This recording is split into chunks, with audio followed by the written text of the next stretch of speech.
Kumargi kitu urang kudu diajar ilmu tauhid. Apal ilmu tauhidnya, Bu? Sok diajarkeun baheula mah, bahkan sok dipujikeun. Enggak bade salat. Ya, kumaha Bu aya nu apaan teh sifat 20 cik-cikan ngacakan. Allahu jud kidam bako lil hawadisi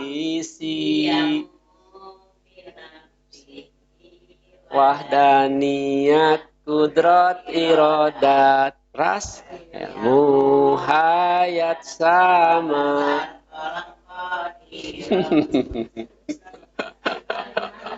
Palas. Terus laki diajar deui nya, diajar deui emutkeun. Tah salah sawiosna teh kitu. Orang kudu daek diajar ilmu tauhid. Nya minimal orang apal tanu 20 sifat tadi. Nya.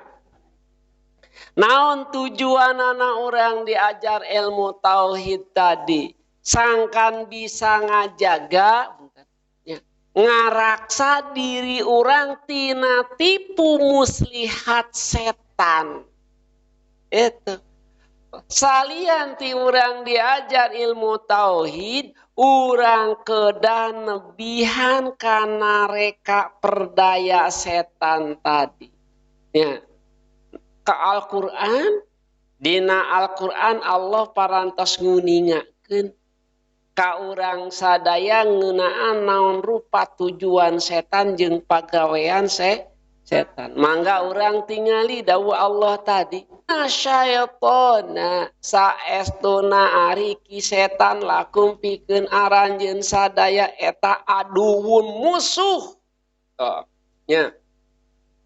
Di mana dawuh Allah nyebatkeun eta setan teh musuh fattahiduhu mangka jadikeun ku aranjeun kabeh eta setan teh aduan musuh. Di mana cek Allah eta musuh urang ulah wani-wani ngadeuketan. Nu ngaran musuh mere bener moal, Pak.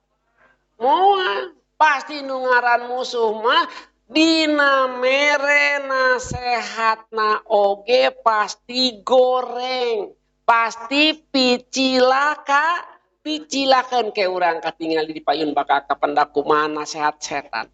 Nya. Innama diwanti-wanti deui ku Gusti Allah.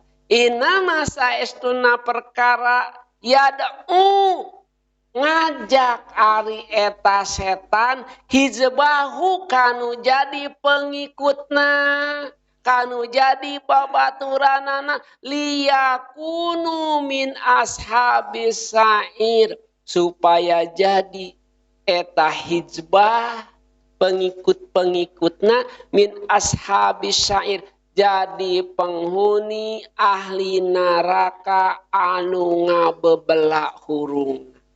Tak hayang setan teh kitu. Nya. Ya.